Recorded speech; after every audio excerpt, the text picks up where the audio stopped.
All right, folks, the calendar has turned to October. Week 5 is only 24 hours away, and it is tough to believe that we are already a quarter way through this NFL season. It is flying by, and I want to give a stat I heard yesterday that I found super interesting. So right now, teams that are 6-point underdogs or more are 11-2-2 against the spread this year. The big favorites are not covering all that much. And so keep that in mind as we go through these games. But a lot of big games this week, and I'm going to go through some of my most interesting games here before I get to my picks. So number one, Ravens at Bengals. I think the Bengals absolutely have to have this game. I think if they go to 1-4, they are not making the playoffs. The Ravens coming off the most impressive win of the entire NFL season so far this year. The Bengals finally got it going, but I really consider this a must-win against the Bengals, especially when you consider their remaining schedule. They got to go at Baltimore. They have 2 against the Steelers. They got the Cowboys. They got the Eagles. If they go 1-4, it's going to be a really tough road ahead of them. And the Ravens, I think there's a little bit of a stay-away game. They're maybe a little bit overvalued, running all over the Bills team on Sunday night. So a little bit of a stay away here with the Bengals plus 2.5. Okay, second one, Bills at Texans. 2 teams that have huge Super Bowl aspirations. To me, I thought the Texans were going to be really good coming into the season. They're 3-1 right now, but they could easily be 2-2 or 1-3, and they've been a little bit underwhelming. On the other side of things, Bills were the most impressive team in the NFL coming up to this last Sunday when they got ran all over by the Ravens. So we'll look to see if they can bounce back. Number 3, Cowboys at Steelers. So I thought the Steelers had the best defense in the NFL. I've said that week in and week out. I still believe that. But the Colts with a backup quarterback, 36-year-old Joe Flacco, kind of got tore up last week.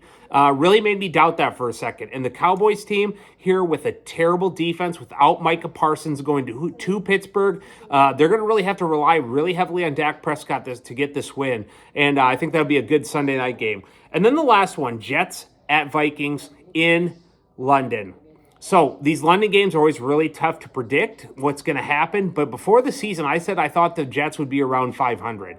A lot of people were projecting them to be deep into the playoffs this year. I just did not see it. That offensive line is absolutely horrendous. Last week, averaging 2.6 yards per carry rushing, giving up 5 sacks. That's about as poor as you can do. So let's see if they can get it back on track here this weekend. So let's get to my picks. So number 1, Giants at Seahawks. I'm going to take the Seahawks minus 6.5.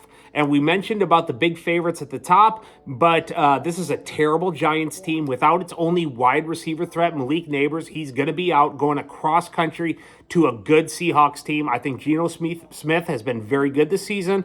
I think the Seahawks get back on track, and I do not look for this game to be close. So I'm going to take the Seahawks minus 6.5. Number 2, Bills at Texans. I'm going to take the Bills minus 1.5. And I think the Bills are just a lot better. The Texans have been really underwhelming. And right now, the Bills coming off a really embarrassing loss on Sunday night. And I always think that's a good time to bet a team is when they're coming off a really embarrassing loss. Maybe a little bit undervalued here. I just think the Bills are a lot better. And there's really nothing, although the Texans are 3-1, there's really nothing about this Texans team that has really got me excited so far this season.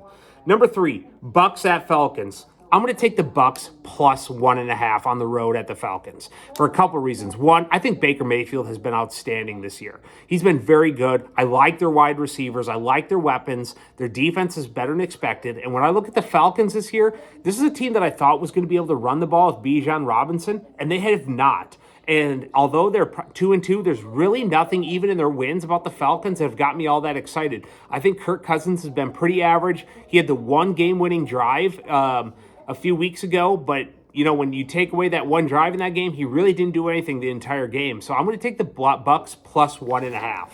Number 4, Colts at Jags. I'm going to take the Colts plus 3. Right now, to me, Trevor Lawrence is a bad quarterback.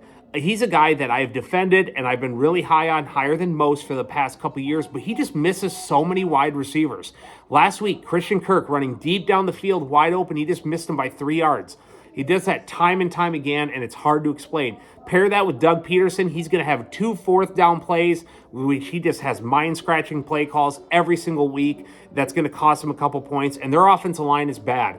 And the Colts, I think right now the Colts are just better with Joe Flacco. It's just a better team with Joe Flacco. Anthony Richardson cannot hit the layups. He cannot hit the easy passes. And I'm going to take the Colts in the points. And I think the Colts win that straight up. And then the last one, the Packers at Rams. I'm going to take the Packers -3, although it is a road game. I think the Rams are way too banged up. They have no wide receivers left. They can't protect Stafford. And if you look at the Packers, a team that I think is a little undervalued right now, this is Jordan Love's second game back from an injury, so I think he'll be a lot better.